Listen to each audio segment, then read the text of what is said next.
மாண்புமிகு முதல்வர் அவர்களின் பதில் உரை.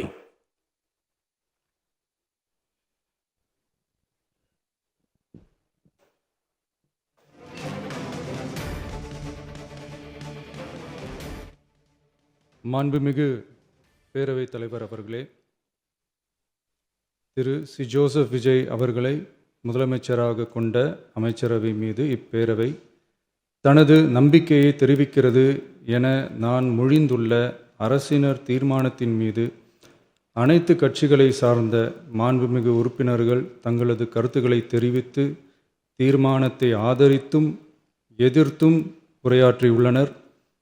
உரையாற்றிய உறுப்பினர்கள் அனைவருக்கும் என்னுடைய நன்றியை முதற்கண் தெரிவித்துக் கொள்கிறேன்.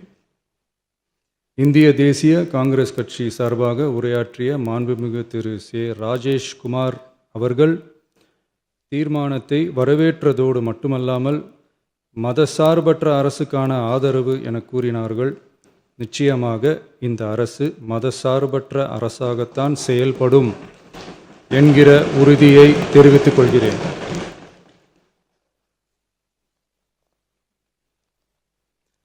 அடுத்து உரையாற்றிய இந்திய கம்யூனிஸ்ட் கட்சி மார்க்சிஸ்ட் கட்சி சார்பாக உரையாற்றிய திரு ஆர். செல்லசுவாமி அவர்கள் இந்த தீர்மானத்தை வரவேற்று முழுமையான ஆதரவு தெரிவித்துள்ளார்கள்.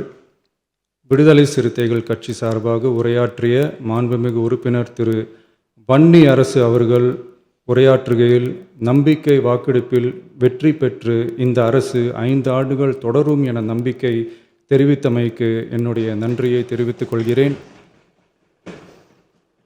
ஆதரிப்பவர்களுக்கு மட்டுமான அரசல்ல, எதிர்ப்பவர்களுக்கான அரசும் இது என சுட்டிக்காட்டியமைக்கு எனது நன்றியை தெரிவித்துக் கொள்கிறேன். முந்தைய அரசுகளால் கொண்டு வரப்பட்ட முக்கிய மக்கள் நலத்திட்டங்கள் தொடரும் என்ற உறுதியை தெரிவித்துக் கொள்கிறேன். இந்திய யூனியன் முஸ்லீம் லீக் கட்சியின் சார்பாக உரையாற்றிய மாண்புமிகு திரு ஆமு ஷாஜகான் அவர்கள் தீர்மானத்தை வரவேற்று வரலாற்று சாதனை இந்த அரசு படைக்கும் என வாழ்த்தியுள்ளார்கள். மாண்புமிகு உறுப்பினர் திரு எஸ். காமராஜ் அவர்கள் தீர்மானத்தை வரவேற்று உரையாற்றியுள்ளார்கள். இந்திய கம்யூனிஸ்ட் கட்சி சார்பாக உரையாற்றிய மாண்புமிகு திரு ராமச்சந்திரன் அவர்கள் தீர்மானத்தை வரவேற்று பேசியுள்ளார்கள். தேசிய முற்போக்கு திராவிட கழகத்தின் சார்பாக உரையாற்றிய மாண்புமிகு உறுப்பினர் திருமதி பிரேமலதா விஜயகாந்த் அவர்கள் உரையாற்றுகையில் எதிர்கட்சிகளை எதிரி கட்சிகளாக நினைக்காமல் எங்கள் அரசு செயல்படுவது குறித்து குறிப்பிட்டு வாழ்த்து தெரிவித்தமைக்கு என்னுடைய நன்றி. மேலும் ஓரிரண்டு கருத்துக்களை தெரிவித்து தெளிவுபடுத்த வேண்டுமென்று கேட்டுக்கொண்டார்கள். I will rethink about it. தமிழ்நாட்டை ஆண்ட பல்வேறு கட்சிகளை சார்ந்த அரசுகள் இந்த நாட்டு மக்களின் நலனை முன்னிலைப்படுத்தி தீட்டிய திட்டங்கள் சமூக நீதிக்கு முன்னுதாரணமாக திகழ்ந்து நிறைவேற்றப்பட்ட சட்டங்கள் எங்கள் கட்சியின் கொள்கை தலைவர்களின் எண்ணங்கள் என இவற்றை மனதிலே கொண்டு எங்களுடைய ஆட்சி நடைபெறும் என்கிற உறுதியை மட்டும் தெரிவித்துக் கொள்கிறேன். பாரதிய ஜனதா கட்சி சார்பாக பேசிய திரு எம். போஜராஜன் அவர்கள் நடுநிலை வகிப்பதாக தெரிவித்து உரையாற்றியுள்ளார்கள். பாட்டாளி மக்கள் கட்சியின் சார்பாக அடுத்து உரையாற்றிய மாண்புமிகு முனைவர் திருமதி சௌமியா அன்புமணி அவர்கள் உரையாற்றுகையில் விவசாயிகள், இளைஞர்கள், மகளிர் நலன், மது ஒழிப்பு குறித்து செயல்படுத்தப்பட வேண்டிய திட்டங்கள் குறித்து குறிப்பிட்ட தீர்மானத்திலிருந்து விலகி நிற்பதாக தெரிவித்துள்ளார்கள். மகளிர் பாதுகாப்பிலிருந்து தவிர எந்த அரசு இம்மியளவும் இடம் தராது. அடுத்து உரையாற்றிய மாண்புமிகு திரு மு.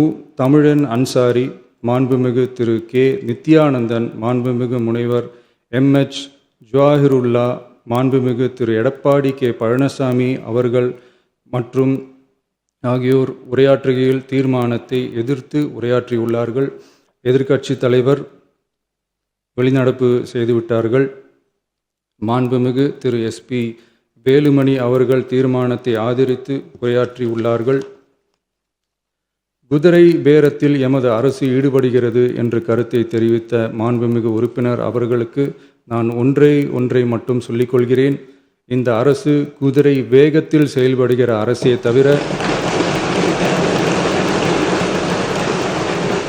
குதிரை பேரத்தில் ஈடுபடுகிற அரசு இல்லை என்பதை ஆணித்தரமாக தெரிவித்துக் கொள்கிறேன். நம் தமிழ்நாட்டின் முன்னேற்றத்திற்கு உழைத்த தலைவர்கள் வழிகாட்டிய கொள்கைகளிலிருந்து இம்மி அளவு விலகாமல் நிச்சயமாக இந்த ஆட்சி நடைபெறும். எனவே நான் மொழிந்துள்ள இத்தீர்மானத்தை மாண்புமிகு உறுப்பினர்கள் அனைவரும் ஏகமனதாக நிறைவேற்றித் தர வேண்டும் என்று கேட்டுக்கொண்டு அமர்கிறேன்.